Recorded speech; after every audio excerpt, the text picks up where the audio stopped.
Enjoy. Question of the day. What did you have for lunch today? There's one thing I forgot about spending the Christmas period in Athens. I'm hungover as fuck 100% of the time, and yet every night we go again and again. And again, we partied 6 nights in a row.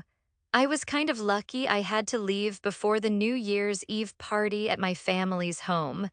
I think one more night of partying would have put me in the hospital or just killed me. Then Costa would have killed me for not coming home when he asked me to, but I had fun, a lot of fun. I'm dying.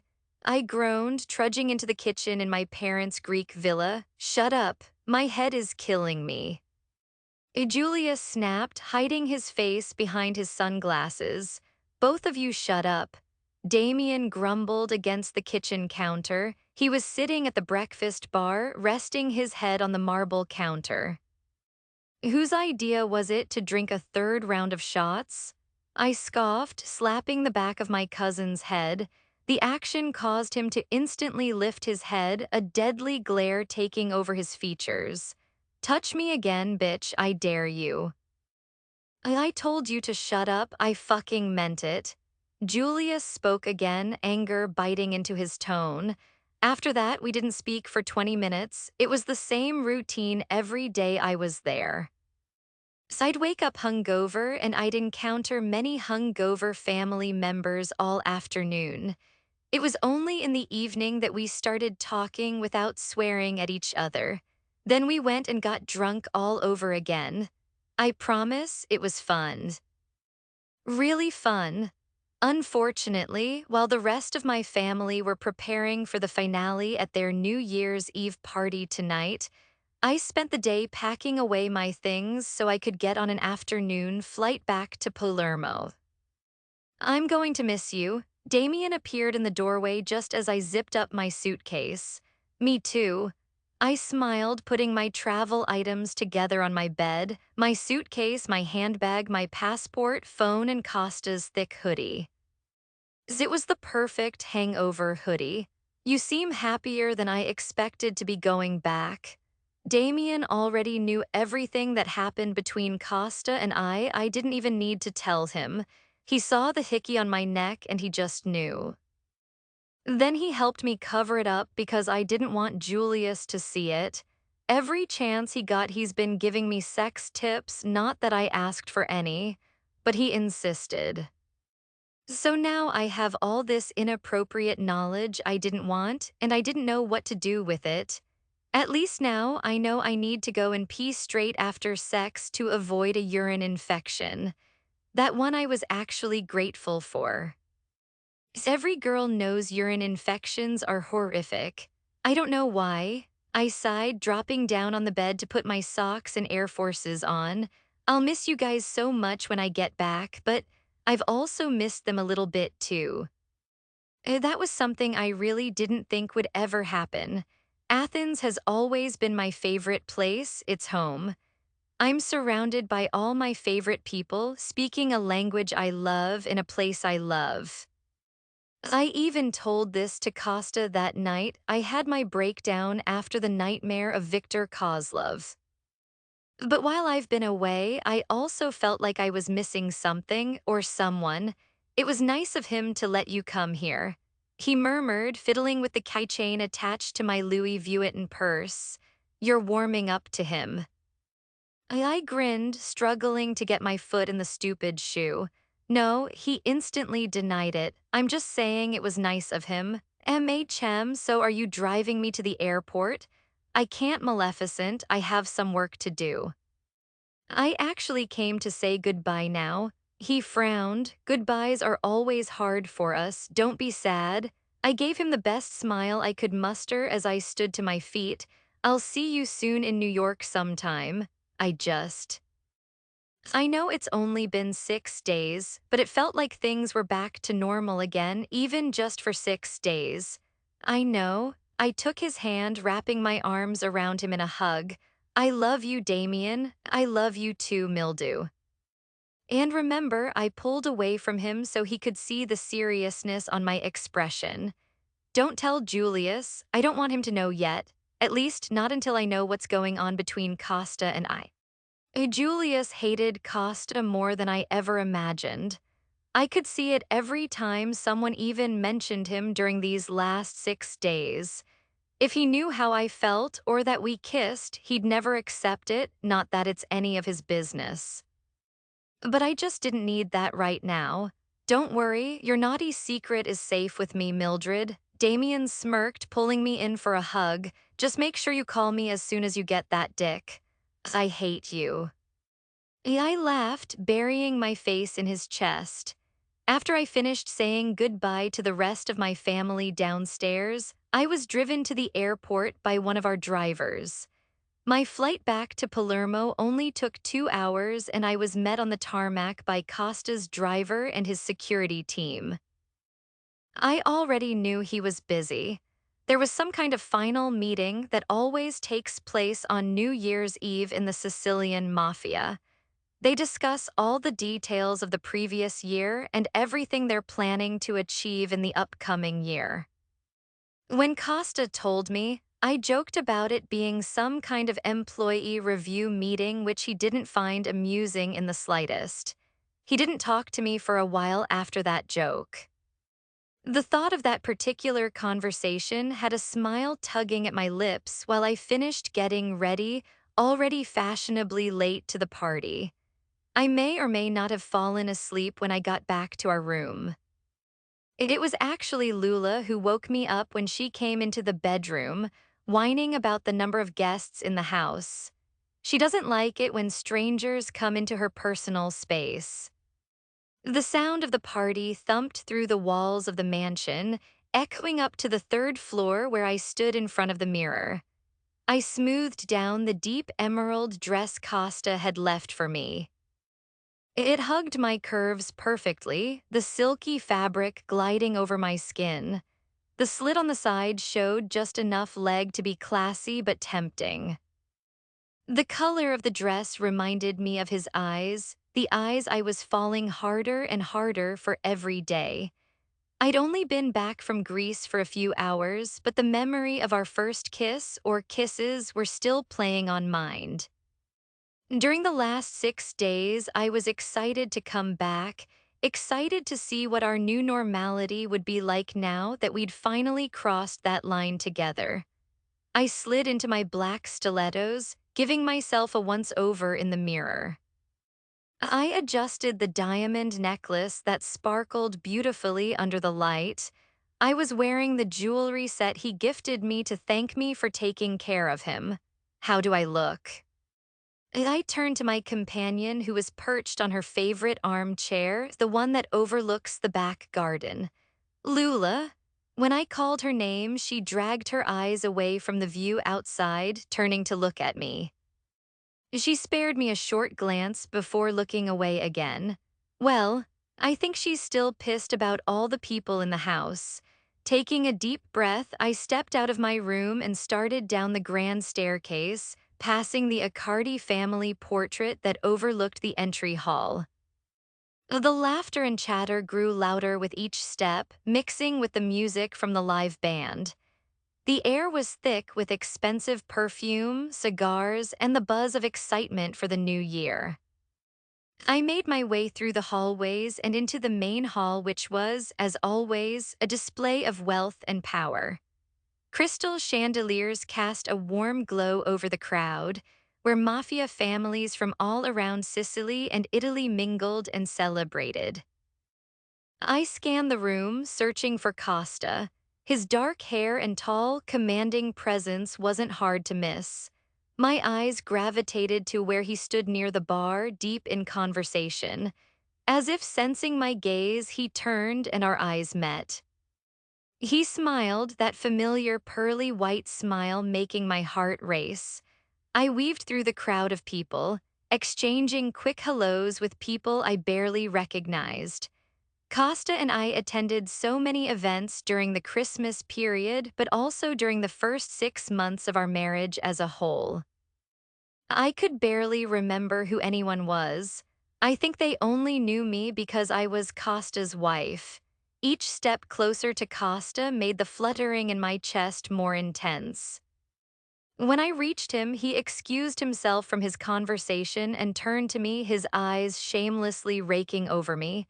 Katso, he murmured, placing a hand on my waist. I made a mistake with this dress. Fuck, a mistake? Why? I smiled, tilting my head to the side. Too many eyes. I've always been a boss bitch who is determined to wear what she wants. But having a man's eyes darken so possessively as he pulled me into him, there was something so primal about it. It just felt so good, like I was needed and wanted. You look beautiful, baby. He lowered his voice, bringing his face down closer to mine. Unfortunately, I didn't have that luxury. Before we could say or do anything more, someone called out to Costa, and we were forced to pull apart. He kept an arm around my waist while we were continuously approached by people who wanted to speak with him. When one left, another would pop up. Every so often, I'd catch Costa's eye, and he'd give me one of those smirks from behind his champagne glass or one of those heart-stopping winks. The night dragged on, a whirlwind of conversations and toasts. My feet ached with the hours we stood in between the dinner courses. How was Greece? I turned to look at Aiden when he approached me at the bar after I'd slipped away to get my third martini. I was pacing myself tonight. I didn't need another hangover going into the new year. It was good, a lot of food and way too much alcohol, but I loved it. I grinned, reaching up to straighten the bow tie around his neck. How have you been? Did Bianca like her promise ring? She did. I've kind of been with her ever since. He smiled shyly, his cheeks turning pink at the admission. Then he turned around, looking at the crowd. She's over there. He pointed out the blonde girl wearing a pink shimmering dress. I recognized her from those few seconds we saw each other when she ran away from Aiden after confessing her feelings. She's so pretty. I'm so happy for you, Aiden. You mean the hickey he left wasn't obvious enough? I scoffed, remembering the hickey which drew me a lot of attention. Well, it was, he laughed, but he told us about the gifts you got him and how he gave you his mother's ring. As he spoke, he nodded down at the diamond ring sitting on my finger next to the wedding band Costa gave me on our wedding day. Damien's ring was now on my middle finger on my other hand. I could never stop wearing it, it still meant too much to me. It was a really special day.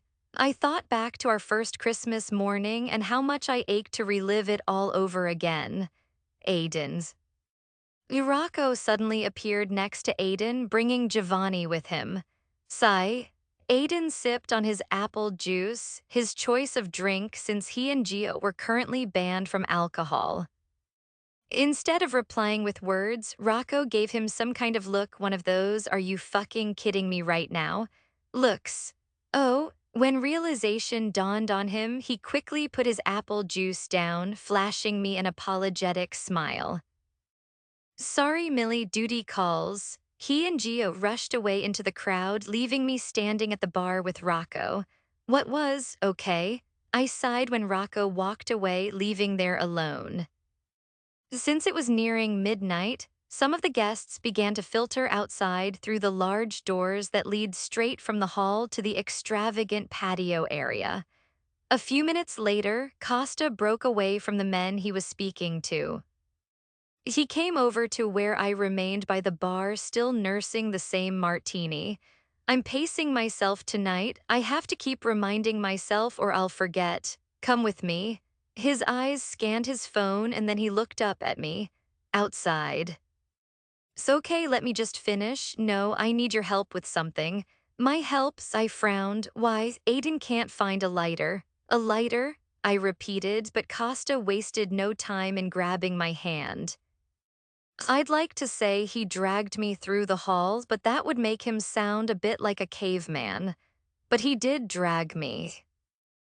Costa, why are we going this way? It's almost midnight.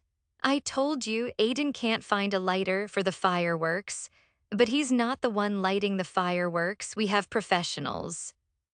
I couldn't understand his thought process while he dragged me all the way upstairs to the third floor. If you're trying to surprise me, at least make your excuses believable. He ignored that too. As we reached the top of the stairs, I saw Aiden and Giovanni approaching us both with mischievous grins. Igrav fata, is it done? Sigh, they replied in unison, Benny, Ander, good go. Acosta nodded towards the stairs and the twins quietly passed by us with Giovanni's stupid grin widening. What's going on? I already knew he was up to something, but he was determined to maintain the secrecy. Come with me, he said, taking my hand. He led me to a set of French doors that opened onto a private balcony. The balcony was covered with rose petals all over the floor and candles, creating a romantic ambience. The candles flickered around us, and on the table of the seating area was a bottle of champagne on ice. 2 glasses were already poured and waiting. The Sicilian night air was crisp and refreshing after the warmth of the party.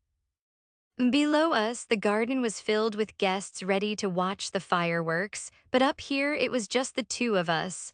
On the third floor, it felt like we were miles away from all the people. Costa, SH.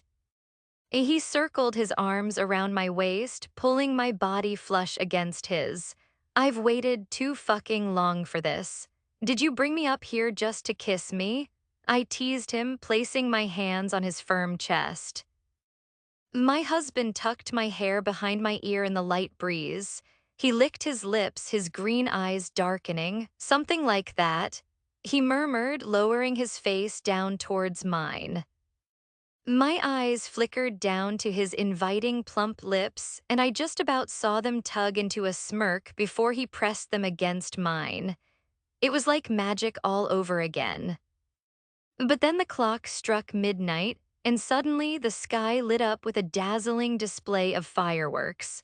The first bang caused my eyes to fly open, and I could see the colors reflecting in Costa's eyes. My first New Year's kiss. The sudden giggle that escaped my lips forced Costa to pull away from me, amusement dancing in his eyes. Sorry, I love you, Millie. With one sentence, he knocked all the breath out of me. My previous smile faded, only out of shock, not in a bad way. What? I stared up at him with wide eyes, hearing the fireworks continuing to go off in the background. He leaned his forehead down, resting it against mine. I love you. He repeated it again, never breaking eye contact with me. It was his way of confirming he meant every single word. You do? I'd never experienced those happy tears that people talk about in movies and books. Probably because there had never been anything that could bring out such strong emotions like that from me. But as it dawned on me what Costa actually said and the gravity of what he said, I couldn't stop them. He suddenly went from my being my partner in this whole arranged marriage journey to something completely different. He became my happy ever after, 12M on January 1st, the moment my life suddenly became the most beautiful fairy tale. Sigh, he whispered, bringing one hand up to my cheek to wipe away the tear that fell. He kissed me again, this time slowly and sensually, allowing every ounce of emotion to be felt. I love you too. I whispered against his lips, just loud enough for him to hear me over the fireworks display. Every second out on that balcony was perfect. Costa kissed me until we ran out of air. Then I rested my head on his chest, turning my face so I could watch the rest of the lavish fireworks display in his arms. A few minutes later, when the fireworks ended and the garden emptied below us, that's when he brought the champagne glasses over. Happy New Year, baby. He handed me a glass, pressing a kiss to my forehead. Happy New Year. I smiled, clinking his champagne glass with mine. I'm not finishing all of this, by the way, I'm pacing myself. Because you got shit-faced 6 nights in a row? He cocked an eyebrow, a smiling tugging at his lips and his eyes full of mirth. I did not get shit, Fa. How do you know about that? My question had his smile widening as he sipped on his champagne, looking out at the view of the sea in the distance. Damien told you, didn't he? That little bitch was giving you updates on me. You didn't think I would let you wander off to a foreign country without regular updates, did you? Well, no, Greece isn't a foreign country, though it's my home. But I appreciated the fact you let me go without causing a fuss. If you'd sent a whole security entourage, it would have caused so many. His lips twitched when I mentioned the security entourage, and I just knew. I'm going to kill him. You sent a security team to follow me, didn't you? Sai, he didn't even seem remorseful. He shamelessly nodded his head, his grin widening when he saw my fury. Before you complain, I just needed to know you were safe, Millie. I'm sorry if you feel like I invaded your privacy. I don't care about my privacy, Costa. I frowned, taking a step away from him. I just don't want you to worsen your relationship with my family. They wouldn't take it well knowing you had men in Greek territory. Did you tell them? Costa, they relax, Principessa. He laughed, stepping closer to close the gap I made. I cleared it with your family first. I think they even appreciated it. You did? I frowned, allowing him to pull me back into him. Are you sure? I'm sure everything is fine. He nodded, his chest rumbled as he leaned down to press a kiss to the crown of my head. You're funny when you're mad. Whatever. I grumbled, taking a much larger sip from my champagne than I intended. So you brought me up here to tell me you love me? I changed the conversation once my irritation calmed down. I prefer talking about that than Costa's sneaky behavior. Sai, he nodded. I wanted it to be special for you. So cute. When? When did you know? Like for sure. For me, I always knew my feelings for Costa were getting stronger and stronger as the days and weeks passed. And when I saw him come into our room so hurt and physically broken that night, I knew I'd reached a point of no return. But when he said it to me, that was what made it all so clear. When you walked out the front door on Christmas Day, a soft frown appeared on his face and I was suddenly aching to smooth it away with my fingers. 6 fucking days. You were gone 6 days and I couldn't get you out of my head. I was anxious and worried the entire fucking time. Then I saw you walk into that room downstairs and it all went away because you were back. You didn't have to worry about me. I smiled, squeezing his hand in mine. I told you I would be okay, and you had your men watching me too. My pointed look should have made him laugh, but all it did was increase his frustration. That's not the point. I could send you with all my fucking guards and security and it still wouldn't be enough. I need you with me. I need to know you're safe because you're right by my side. There was a kind of frustration or annoyance behind his words. He was trying to let me into his thought process. He was trying to explain his protective side. But Costa always struggled to explain his emotions or his thoughts if they made him appear vulnerable. And he hated it when I tried to understand him, too. So I cut him some slack because I actually loved his protective side. Okay, I nodded, putting my glass down. Standing on my tiptoes, even in my stupid heels, I placed a hand on his cheek. You don't need to worry. I'll stay by your side, always. I pecked his lips, a soft smile gracing my face. Costa wrapped an arm around me, pulling me close. We stayed out on the balcony for another few minutes before making our way back down to the party. I'm tired, I complained, following my husband back into the main hall. Only a few minutes. I don't believe you. You're going to start talking to someone and then Costa, and then I'll be forgotten again. This time, though, I was involved in the conversation for a few minutes. But as soon as they started talking about drug shipments, I left to go and find a seat at the bar. My feet were killing me. Is it appropriate to take my shoes off in public? I found a stool at the bar and slid onto it, gingerly slipping my shoes off under the counter. Those pointy heels are unbearable after 5 minutes, and yet I will never go a day without wearing them. I sighed with relief and motioned to the bartender for a drink. I promise I'm not an alcoholic. I just had nothing else to do except drink. I sipped on my drink for a while before I finally became fed up of waiting for my husband. I was ready to go upstairs and go to sleep. I turned around looking for Costa in the room. I last left him with some old business contact, but now he was standing talking to a tall blonde woman, a familiar blonde woman. The two of them were smiling when I approached them, my previous good mood faltering by the second, and I was forced to put my painful heels back on, which made it even worse. Costa. The sound of my voice caused their conversation to cease. I looked between the two of them, trying to keep the frown off my face. Millie, Costa smiled, taking my hand in his.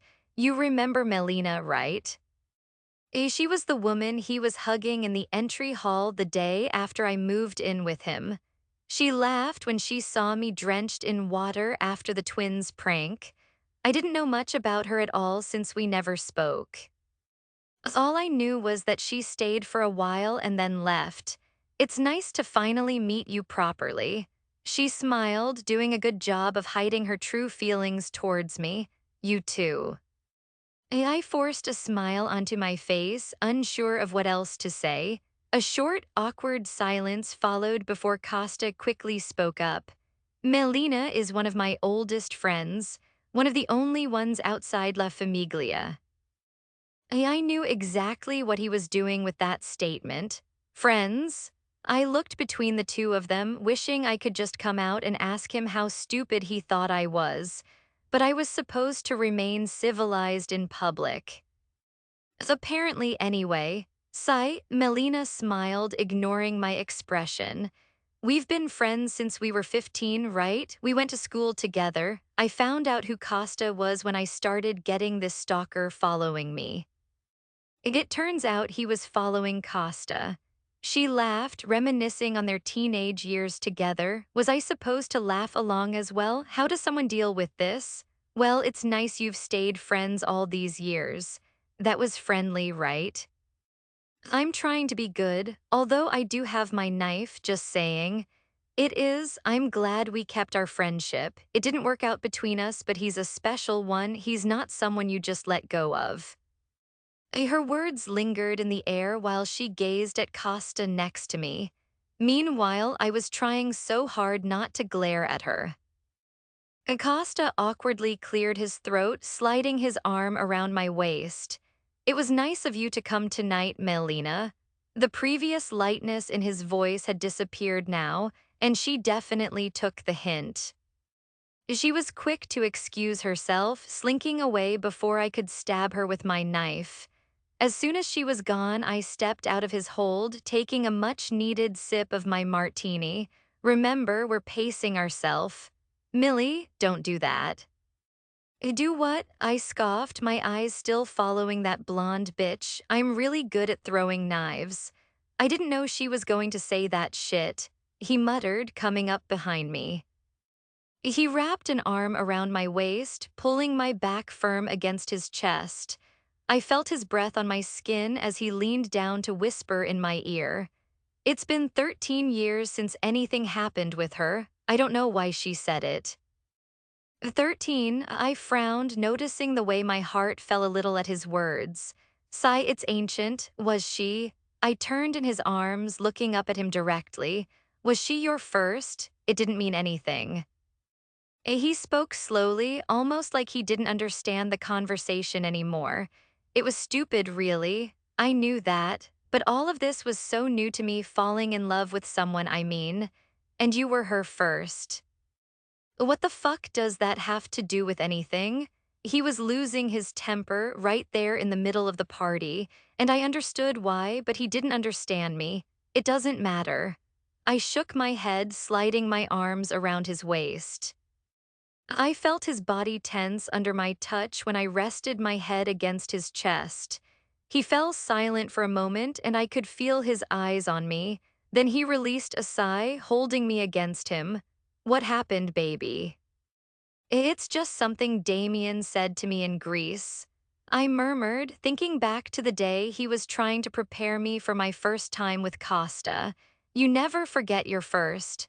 I repeated those words, hating the vulnerability I felt.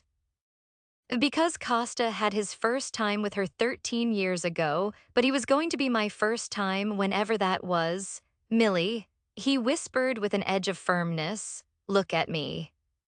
His tone was enough to force me to look up at him despite the strange emotions brewing inside me. "That shit doesn't matter to me. I didn't care about it then and I don't care about it now. But you know what does matter to me?"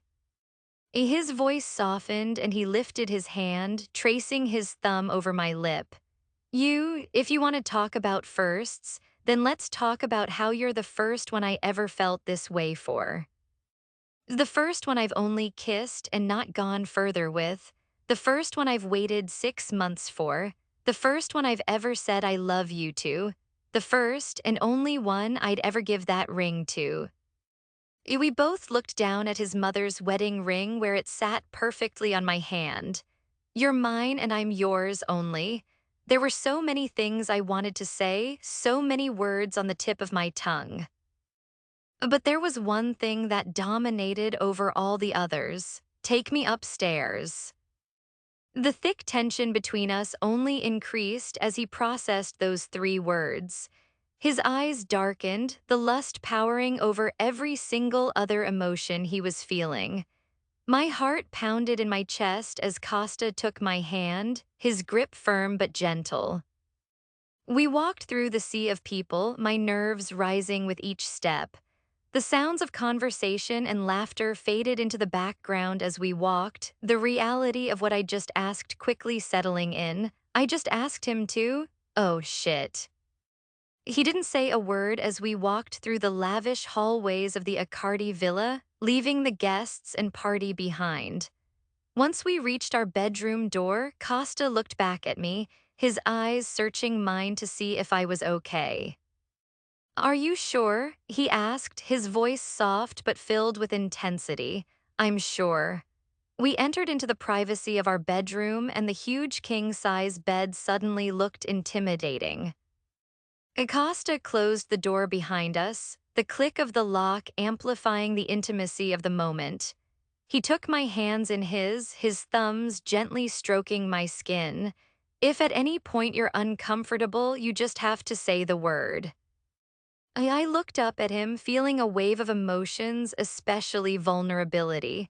"I trust you, Costa." His eyes softened and he leaned down, capturing my lips in a tender kiss.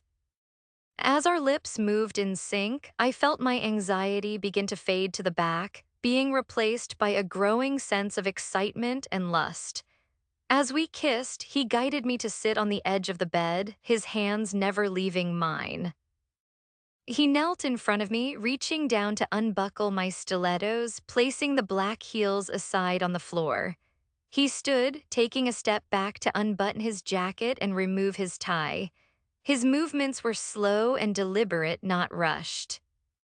He was trying to make me feel comfortable, and it warmed my heart, especially since I knew he hadn't slept with anyone for 6 months, which is probably unheard of for a man like my husband. He's the definition of a dominant, red-blooded male. "Do you need anything? Water? A moment alone?" he asked, his concern evident even through his husky voice. I shook my head, a soft smile playing on my lips. "No, I'm okay." He nodded, stepping closer. "Stand up for me, baby." I did as he asked, and he turned me around, unzipping the back of my dress. The sound of the zip somehow echoed through the room until it wouldn't go any further and my back was fully exposed to him. I turned around to face him and he lowered the straps over my shoulders. Then the dress fell to my feet, leaving me standing in the black lingerie set I was so thankful I put on. His eyes drank in every inch of my body, and I could almost see the animalistic side aching to be released. I'm not stupid. I know what kind of sex he likes. He's one of the most powerful and dominant men in the world. That would be the case in the bedroom too, but he kept it buried. He stayed soft and gentle and respectful of my feelings the entire time. He lifted me gently, moving me further onto the bed until I was lying down. Then he climbed on top, hovering over me. Lust shone in those dark green eyes as he leaned down to press another kiss to my lips. This one was deeper, more passionate, yet still carrying the same promise of care and respect. His hands moved behind me to the clasp of my bra. He paused, looking at me for any sign of hesitation. I met his gaze, nodding slightly. He undid the clasp, his touch slow and deliberate, as if he was savoring every moment. I took my bra off and he let out a breath, his eyes never leaving mine. Cosi danitament perfetto. So fucking perfect, he murmured, his voice coming out gravelly and rough. So perfect. His words filled me with a confidence I didn't know I had. I reached up, my hands trembling slightly to unbutton his shirt. He helped me, shrugging it off and tossing it aside. I didn't hesitate to trace my hands over his olive-toned skin, feeling the firm muscles beneath my touch. I'd seen him shirtless countless times before in our 6 months of marriage, but this time was so much more intimate. The purpose of him being shirtless was for me and only me. Every single scar and tattoo was bared to me, and he gave me all the time I needed to study it. He kissed me softly, his hands exploring my body with a tenderness that made me feel cherished. Then he came to my underwear, and that's when I hesitated. My hands shot out to his when they started playing with hem of my lacy underwear. "We can stop, baby," he whispered, pressing a short kiss to my lips. "Whatever you want." "No. I want to, I'm scared." I admitted, absolutely ready to turn in my boss bitch membership card. They'd take it back without hesitation. "Don't be scared." He smiled, stroking my cheek with so much adoration. "I'm here." "Just me's okay." I released a breath, nodding to give him permission to take off my underwear. With so much restraint and care, he did everything he could to prepare me for him. He used his fingers and tongue to help me reach my first climax. I thought one would have been enough, but after one, all I wanted was another. I'm not on birth control. I struggled to catch my breath as he came back up from down there, wiping his grinning lips. He looked so fucking proud of himself. "No problem." He pressed a kiss to my temple before reaching across to his nightstand for a condom. One of the biggest signs that he was so experienced was his lack of modesty in the bedroom. He easily slipped off his boxers, sliding on the condom while I watched in awe. I think. Oh, the sound of my voice had his eyes snapping over to me, but I was too busy staring at it to process anything. "Yeah, I'm dead. He's so hot. Maybe we should go to sleep." The panic was clear in my voice, causing him to release the kind of laugh that could make me orgasm all over again. He climbed onto the bed, bringing his lips down to meet mine. "Just relax, I'll be gentle. Promise." Vulnerability seeped into my voice and his eyes softened, any amusement dissolving instantly. "Sigh, we'll go at your pace, baby." "Okay." I released a nervous breath, willing myself to relax so it wouldn't hurt as much. That's what Damien told me anyway. He insisted on giving me as many tips as possible. At the time I hated it, but now I was grateful. I felt Costa slowly ease in, his eyes locked on mine the entire time.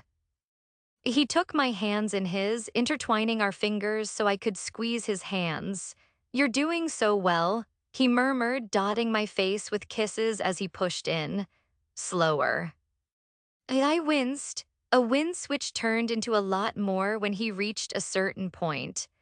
All the emotions and the anxiety of the moment hit me at once when that particular pain erupted in my lower half like something was torn in half. SHH Murda, shall I stop? Shit, as soon as he saw the single tear, his entire body tensed and his movements came to a halt. No, I shook my head, burying my face into the crook of his neck as I sniffled. Don't stop. I kept one hand intertwined with his while my other arm wrapped around his shoulders. He was slow to start again, but thankfully that was the worst of all the pain. He used his free hand to pleasure me at the same time, attempting to take away the painful sensations. And it definitely worked. The intimacy that followed that night was full of love and trust, each touch and kiss deepening the bond between us. Costa's care and patience eased any lingering fears I had, leaving only the purest form of connection. He held me close, his presence a constant reassurance that this moment was ours, and ours alone. As we lay entwined afterwards in the afterglow, the world outside and all our problems faded away. Acosta brushed a kiss to my forehead, his arms wrapping around me protectively. I nestled into his embrace, feeling a profound sense of peace. For what? He asked softly. For making me feel safe, for loving me. He tightened his hold on me, his voice a gentle promise. I love you. In his arms, I found my forever, and as I drifted off to sleep, I knew that this was only the beginning of our beautiful journey together. And I was so excited to start it. What did you think of this chapter? I hope you enjoyed it.